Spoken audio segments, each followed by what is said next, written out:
না, তৃণমূলের আমাদের পরাজয় হয়েছে সেটা স্বাভাবিক।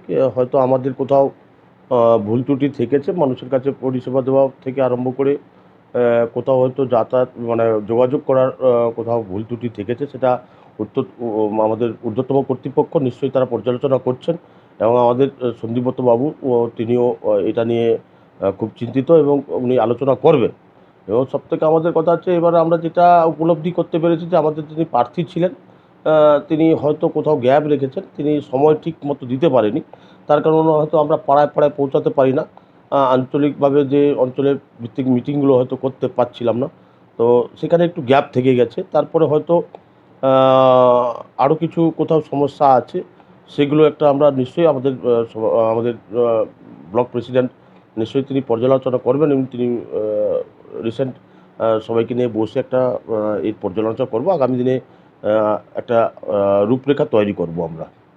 এবং তার সাথে সাথে আরেকটু বলি, যেটা হচ্ছে আমাদের সবথেকে বড় কথা হচ্ছে যে নির্বাচনে এখানে একটা বিজেপি আমাদের যে পূর্ব মেদিনীপুরের গদ্দার শুভেন্দু অধিকারী, তিনি হয়তো একটা বার্তা দিয়েছিলেন, সেটা হয়তো কিছু সংখ্যক মহিলা শ্রেণী হয়তো গ্রহণ করেছে, যেটা হচ্ছে যে লক্ষ্মী ভাণ্ডার 3,000 টাকা করে দেবে বলেছিলেন। তো সেটা হয়তো গ্রহণ করেছে, কেন ওরা তো মিথ্যা আশ্রয় নিয়ে সবসময় চলে। তো সেটা আমরা দেখেছি যে আমাদের মমতা ব্যানার্জি যেটা বলেছিলেন যে লক্ষ্মী ভাণ্ডার আমরা 500 থেকে 1000 থেকে 1200 করেছি, এবং এদের হয়তো কিছু মানুষ সেখানে গ্রহণ করেছে। তো আগামী দিনে নিশ্চয়ই মানুষ বুঝতে পারবে যে কতখানি এই বিজেপি কতখানি ভুল বার্তা দেয় এবং কতখানি মানুষকে ভুল ঠকিয়েছে। এটা আগামী বিধানসভাতে আপনারা নিশ্চয়ই রেজাল্ট পেয়ে যাবেন, কারণ এরা 3,000 টাকা দিতে পারবে না। আর যেটা বলছিল যে এইবার 400 পারও হতে পারেনি। আজকে দেখেছেন তো আজকে সরকার কিভাবে গঠন হচ্ছে। আজকে আঞ্চলিক শরিক দলকে নিয়ে আজকে প্রধানমন্ত্রী মোদী আবার তৃতীয়বারের জন্য গদিতে বসছে। তো এ সরকারও আমাদের নেত্রী বলেছেন এ সরকার 6 মাস থাকবে, 6 মাসের পরে এ সরকার থাকবে না, এ সরকার 6 মাসের পরেই পড়ে যাবে। কারণ চন্দ্রবাবু নাইডু আর একে নিয়ে আজকে সরকার গঠন করছে। তো নীতিশ কুমারকে নিয়ে সরকার গঠন করছে, সরকার 6 মাসের মধ্যে পড়বে। তো এরা মানুষকে পরিষেবা দেবে না, পরিষেবা দেওয়ার একমাত্র এখানে নেত্রী হচ্ছে মমতা বন্দ্যোপাধ্যায়। আগামী দিনে নিশ্চয়ই পরিষেবা দেবো আমরা। এবং নিশ্চয়ই হয়তো এই হারের পর্যালোচনা আগামী দিনে আমরা নিশ্চয়ই আবার ফিরে আসবো। এবং তার সাথে আজকে দেখেছেন ইতিমধ্যেই যেটা দেখলাম যে নরেন্দ্র মোদী জয় শ্রীরাম আর বলে না, এখন জয় শ্রীরাম বাদ দিয়ে এখন জয় জগন্নাথ বলা শুরু করেছে। কারণ অযোধ্যা গেছে, অযোধ্যা রাম মন্দির তৈরি হয়েছে, অযোধ্যার মানুষ তাকে হারিয়েছে। আজকে উড়িষ্যা জিতে আজকে জয় জগন্নাথ বলা শুরু করেছে, এরা জয় শ্রীরাম বলছে না। আর কিছুদিনের মধ্যে যে জয় শ্রীরাম বন্ধ হয়ে যাবে, সব বন্ধ হয়ে যাবে। যাই হোক, সেটা নিয়ে আমরা হয়তো হার হয়েছে, সেটা আমাদের নিশ্চয়ই পর্যালোচনা হবে, কোথায় কী কীভাবে আমরা আগামী দিনে আবার ঘুরে দাঁড়াবো, সেটা আমরা নিশ্চয়ই চিন্তাভাবনা করবো আমাদের নেতৃত্বরা। পঞ্চায়েত নির্বাচনে 11টা অঞ্চলের মধ্যে ময়নায় আপনারা 9টাতে জিতেছিলেন, বিজেপি 2টোতে। এবারে সম্ভবত বিজেপি 5, আপনারা 6টি অঞ্চলে জিতলেন, এমন পরাজয়ের কারণটা কি? এটা পরাজয়ের কারণ কি হয়েছে না হয়েছে সেটা আমরা দেখছি, আমাদের নেতৃত্বকে নিয়ে আমরা বসে এটা আলোচনা করব। ভোট আমাদের আমরা পেয়েছি, কিন্তু কোথাও কোথাও হয়তো ফল্ট হয়েছে। কেন ফল্ট হয়েছে আমরা হয়তো একটুখানি আমাদের কোথাও গাফিলতি করেছে, নেতৃত্বরা কোথাও গাফিলতি করেছে। তো এখানে দলের মধ্যে হয়তো কোথাও অন্তর্ঘাত, কোথাও দলের দলের নিজেদের মধ্যে একটা গোষ্ঠীবাজি কাজ করেছে।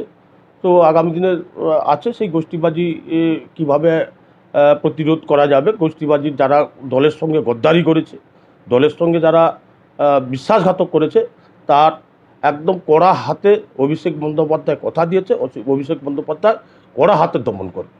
এবং আগামী দিনে অভিষেক বন্দ্যোপাধ্যায় পূর্ব মেদিনীপুরের দায়িত্ব নিয়ে কাজ করবে। ও একটা সুচিকিৎসক, একদম খুব মানে ভালো মানুষ, মানুষের প্রতি তিনি কাজ করে চলেন। তিনি মানুষের পাশে সবসময় থাকেন, কাজ করেছেন। সংগ্রামবাবু ও দলের সঙ্গেই ছিলেন, দলের বাইরে ছিলেন না। সংগ্রামবাবু তার পারিবারিক কিছু সমস্যার জন্য এবারে হয়তো তিনি টাইম দিতে পারেন না, কিন্তু সংগ্রামবাবু দলের সঙ্গে ছিলেন। হয়তো সংগ্রামবাবু ততখানি সক্রিয়ভাবে রাজনীতিতে হয়তো এবারে অংশগ্রহণ করতে পারেনি, তার কারণে হয়তো কোথাও একটু সমস্যা হয়েছে। তো দলের বাইরে সংগ্রামবাবু যায়নি, দলের সঙ্গে কাজ করেছে। তো সংগ্রামবাবু হয়তো কোনো সভা মিছিলে আসতে পারেনি হয়তো, কেন তার পারিবারিক একটা বিরাট চাপ আছে, তার সমস্যা রয়েছে, তো সংগ্রামবাবু দলের সঙ্গে আছে, সেটা হয়তো কিছুটা একটা ইফেক্ট হতে পারে। আমার অঞ্চল, আমার নৈচনপুর 1 এখনও পর্যন্ত আমরা একটা দ্বীপের মধ্যে আছি। আপনারা জানেন যে বর্ডার 8, এপাশে 9-2, এপাশে গজিনা, সব জায়গায় হয়তো একটু ডেবিসি রয়েছে, কিন্তু নৈচনপুর 1 এখনও সিদ্ধাড়া উঁচু করে এখনও দাঁড়িয়ে আছে। আমরা নৈচনপুর 1 এবারে আমরা 451টা লিড দিয়েছি, এবং আমার বুথ যেটা কালকাদাঁড়ি, আমরা 131টা আমরা লিড দিতে পেরেছি। এবং আমি আমার কর্মীদের, আমার অঞ্চলের সমস্ত কর্মীদের বলবো, সাধুবাদ জানাবো, তারা এই দুদিনেও একদম লড়াই করে তার অঞ্চলকে টিকিয়ে রেখেছে। এবং তার সাথে আমার বুথের যারা আছেন সবাইকে আমি ধন্যবাদ জানাবো যে আগামী দিনেও এইভাবে আমাদের লড়াই চলবে। আমরা উন্নয়নের মাধ্যমে লড়াই করব, আমরা অন্যভাবে নয়। আজকে একটা বিজেপি সন্ত্রাস শুরু করেছে, একটা বক্স বাজিয়ে গালাগালি থেকে আরম্ভ করে নানা রকমভাবে একটা প্রচার চালাচ্ছে। আজকে ব্যক্তিগত নাম ধরে ধরে গালাগালি করছে। আমরা অলরেডি বিডিও সাহেবকে ইনফর্ম করেছি। তার সাথে আমি বলবো, আজকে হয়তো বিকাল 4টা থেকে 8টা 10টা পর্যন্ত ওরা একটা আবার অত্যাচার শুরু করবে, তাণ্ডব চালাবে, বাড়ি বাড়িতে যে আক্রমণ করবে, কোথাও বোমাবাজি করবে। তা আমি আমার নৈচনপুর 1-এর সমস্ত অধিবাসীকে বলবো যে আপনারা এদের প্ররোচনায় পা দেবেন না, আপনারা শান্তভাবে থাকুন,